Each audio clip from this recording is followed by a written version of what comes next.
এই ভিডিঅ'টোৰ জৰিয়তে আমি জানিবলৈ চেষ্টা কৰিম যে ভাৰতত প্ৰায় 50 লাখৰো অধিক কেন্দ্ৰীয় চৰকাৰী কৰ্মচাৰী আছে আৰু প্ৰায় 69 লাখ পেঞ্চনাৰ এতিয়াও পুৰণি পেঞ্চন স্কিমৰ অধীনত পেঞ্চন পাই আছে।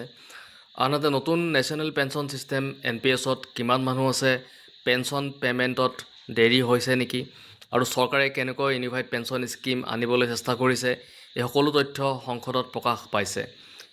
এই ভিডিঅ'টোত আমি সহজ ভাষাত জানিম যে OPS আৰু NPSৰ পাৰ্থক্য কি, UPS আৰু কিয় চৰকাৰে আনিছে, পেঞ্চন পে'মেণ্ট সমস্যা আছে নে নাই আৰু পেঞ্চনাৰসকলৰ বাবে কি কি নতুন ডিজিটেল সুবিধা আৰম্ভ কৰা হৈছে। তাৰপিছত পুৰণি পেঞ্চন পুনৰুদ্ধাৰ কৰাৰ দাবী, NPSৰ নতুন সংস্কাৰ আৰু ডিজিটেল সুবিধাৰ তথ্যবিলাক আমি এইটো ভিডিঅ'ৰ জৰিয়তে জানিবলৈ চেষ্টা কৰিম।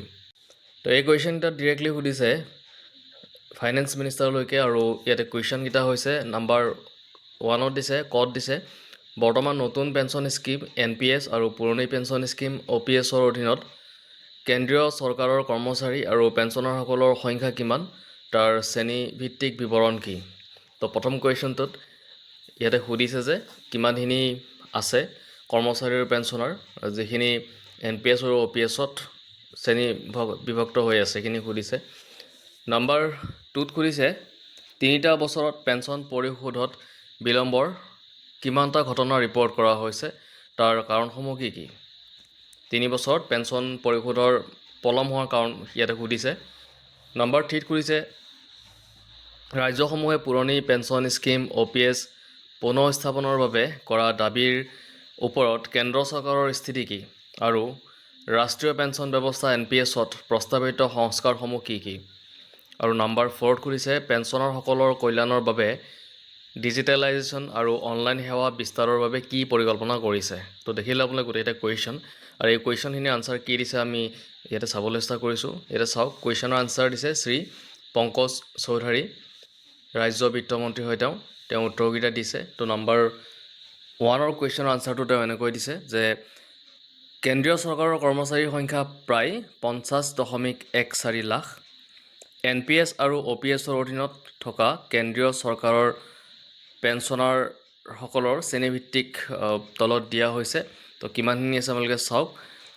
ইয়াতে শ্ৰেণী বিভাজনত আপোনাৰ নেশ্যনেল পেঞ্চন ছিষ্টেমত 31/1/2026 তাৰিখলৈকে NPSৰ আণ্ডাৰত আছে আপোনাৰ 39,802জন আৰু অল্ড পেঞ্চন স্কিমত 8/12/2025 তাৰিখৰ ভিতৰত আছে 69 lakhs এপ্ৰক্সিমেটলি, মানে 69 লাখ আছে আপোনাৰ অল্ড পেঞ্চন স্কিমত আৰু ইয়াতে 39,802জন 49,802 এইখিনি সংখ্যক 31/1/2026 তাৰিখৰ ভিতৰত নেশ্যনেল পেঞ্চন স্কিমৰ আণ্ডাৰত আছে।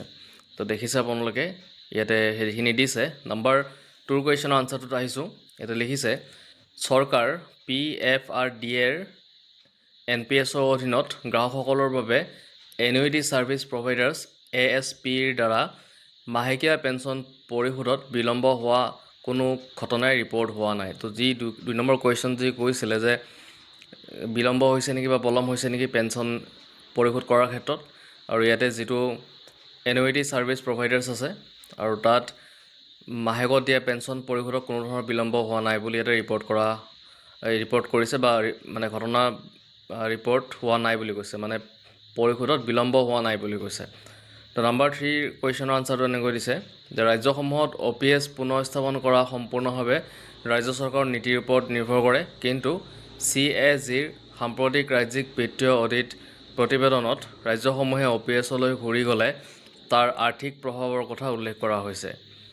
NPS এটা ডেফিনেট কণ্ট্ৰিবিউশ্যন বেছড স্কিম যি 1/1/2004 তাৰিখৰ পৰা যোগদান কৰা কেন্দ্ৰীয় চৰকাৰৰ কৰ্মচাৰীসকলৰ বাবে প্ৰৱৰ্তন কৰা হৈছিল।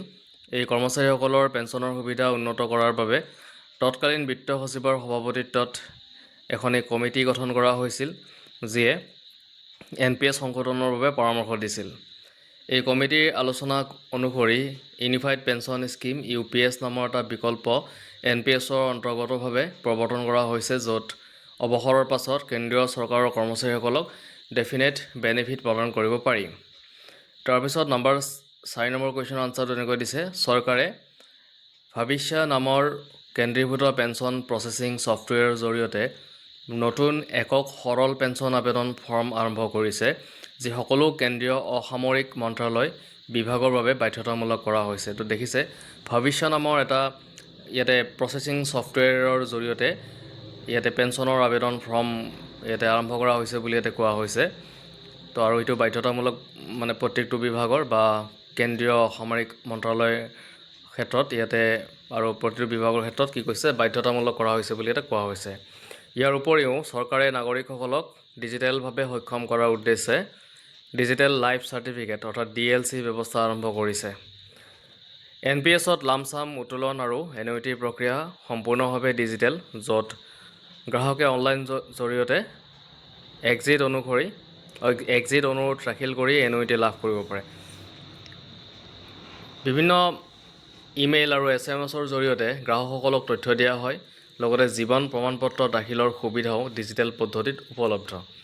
NPS ব্যৱস্থাত গ্ৰাহকসকলৰ সুবিধাৰ বাবে চৰকাৰে নিয়মীয়াকৈ নতুন প্ৰযুক্তিগত উন্নয়ন আৰু উদ্যোগ গ্ৰহণ কৰি আছে।